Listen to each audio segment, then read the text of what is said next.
सम्भवतः अहिलेको अवस्थामा सबैभन्दा सुरक्षित र राम्रो नाफा कमाउन सकिने सेक्टर बैंकिङ सेक्टर र विकास बैंक सेक्टर नै होला।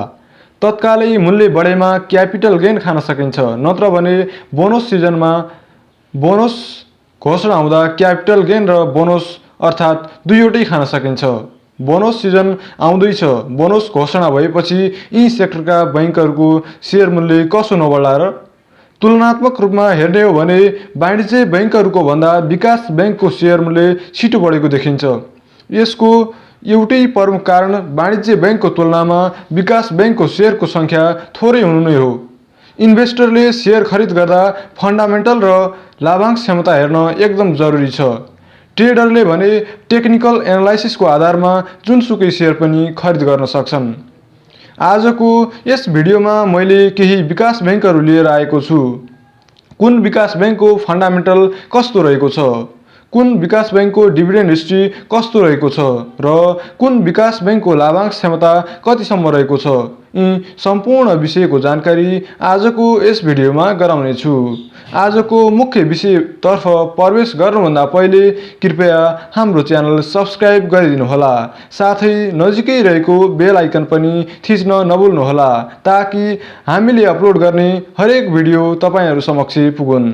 आउनुहोस् अब लागौं आजको मुख्य विषयवस्तुतिर। उच्च लाभांश क्षमता र उत्कृष्ट फन्डामेन्टल भएको विकास बैंकको सूचीमा पहिलो नम्बरमा छ मुक्तिनाथ विकास बैंक लिमिटेड। यसको सिम्बल रहेको छ MNBBL। यस कम्पनीको वित्तीय अवस्था हेर्ने हो भने EPS अर्थात् अर्निङ पर शेयर 27.87 रहेको छ।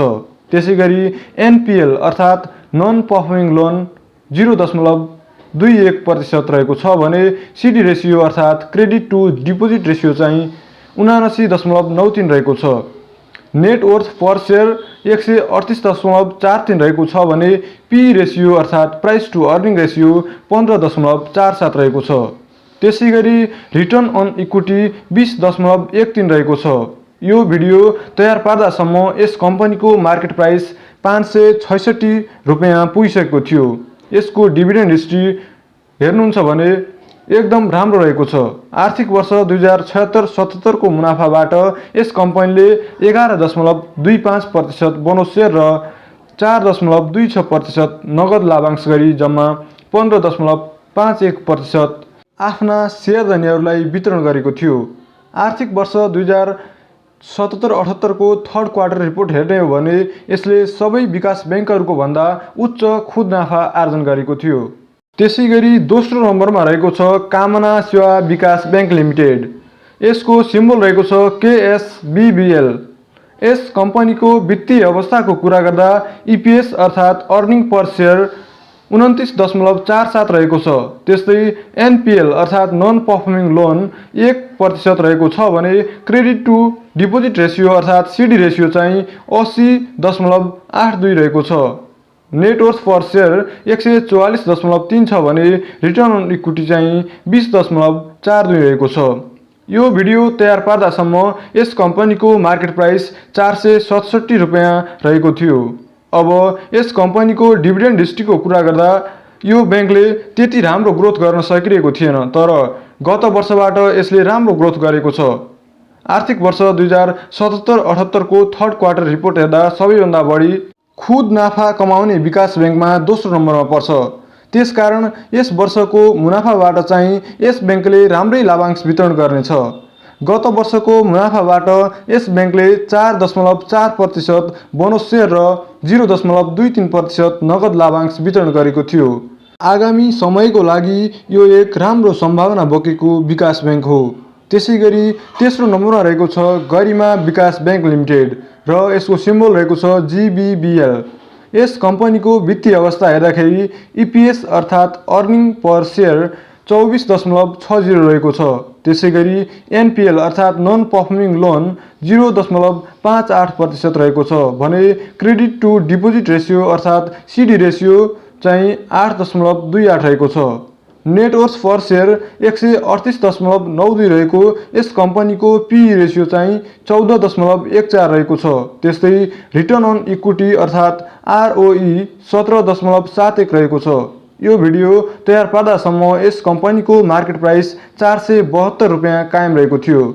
अब यस कम्पनीले वितरण गर्ने लाभांशको कुरा गर्दा राम्रै रहेको छ। गत वर्षको मुनाफाबाट यस कम्पनीले आफ्ना शेयरधनीहरूलाई 13.5% बोनस शेयर र 0.7105% नगद लाभांश वितरण गरेको थियो।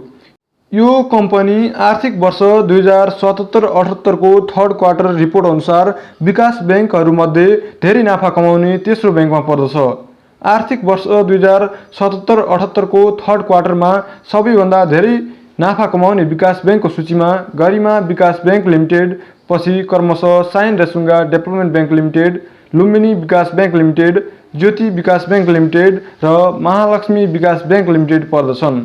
यी बैंकहरूको बारेमा मैले अलरेडी एउटा भिडियो बनाइसकेको छु, जुन भिडियो मैले आई बटनमा राखिदिएको छु, हेर्नुहोला। त्यसैगरी 4 नम्बरमा रहेको छ शांग्रिला डेभलपमेन्ट बैंक लिमिटेड र यसको सिम्बल रहेको छ SADBL। यस कम्पनीको वित्तीय अवस्थाको कुरा गर्दा EPS अर्थात् अर्निङ पर शेयर 17.99 रहेको छ। NPL अर्थात् नन पर्फर्मिङ लोन चाहिँ 1.89% रहेको छ भने CD रेसियो 77.54 रहेको छ। त्यसैगरी नेटवर्थ पर शेयर 139.90 रहेको छ भने PE रेसियो चाहिँ 13.17 रहेको देखिन्छ। ROE अर्थात् रिटर्न अन इक्विटी 12.85 रहेको छ। यो भिडियो तयार पार्दासम्म यस कम्पनीको मार्केट प्राइस 368 रुपैयाँ रहेको थियो। त्यस्तै डिभिडेन्डको कुरा गर्दा अघिल्लो आर्थिक वर्षको मुनाफाबाट 5% बोनस शेयर र 0.2632% नगद लाभांश यस कम्पनीले आफ्ना शेयरधनीहरूलाई वितरण गरेको थियो। त्यसैगरी 5 नम्बर अर्थात् अन्तिममा रहेको छ एक्सेल डेभलपमेन्ट बैंक लिमिटेड र यसको सिम्बल रहेको छ EDBL। यस कम्पनीको वित्तीय अवस्था हेर्दा EPS अर्थात् अर्निङ पर शेयर 19.36 रहेको छ। त्यसैगरी NPL अर्थात् नन पर्फर्मिङ लोन 2.62% रहेको छ भने CD रेसियो चाहिँ 77.23 रहेको छ। नेटवर्थ पर शेयर 157.9 रहेको यस कम्पनीको PE रेसियो भने 29.09 रहेको छ। त्यस्तै रिटर्न अन इक्विटी 12.25 रहेको छ। यो भिडियो तयार पार्दासम्म यस कम्पनीको मार्केट प्राइस 680 रहेको थियो। यस कम्पनीले वितरण गर्ने डिभिडेन्ड हेर्दाखेरि सन्तोषजनक नै देखिन्छ। अघिल्लो आर्थिक वर्षको मुनाफाबाट यस कम्पनीले 12% बोनस शेयर र 0.63% नगद लाभांश आफ्ना शेयरधनीहरूलाई वितरण गरेको थियो। यो भिडियो मैले तपाईहरुको जानकारीका लागि मात्र तयार गरेको हुँ। भिडियोमा चर्चा गरिएका कम्पनीको शेयर खरिद गरिहाल्नुहोस् भन्न खोजेको होइन। शेयरको कारोबार गर्दा एकदमै संयमित तरिकाले ध्यान दिएर गर्नुहोला। शेयरको कारोबार गर्दा आफ्नो अध्ययन र स्वविवेक प्रयोग गर्नुपर्नेछ। अरूका टिप्स तथा सल्लाहका आधारमा शेयर कारोबार गर्नु हुँदैन। हवस् त आजलाई यति नै। तपाईहरुलाई हाम्रो भिडियो मन परेमा भिडियोमा लाइक अनि च्यानल सब्स्क्राइब गरी नजिकै रहेको बेल आइकन प्रेस गरिदिनुहोला। साथै तपाईका कुनै जिज्ञासा तथा प्रश्न भए कमेन्टमा राख्न सक्नुहुनेछ। धन्यवाद।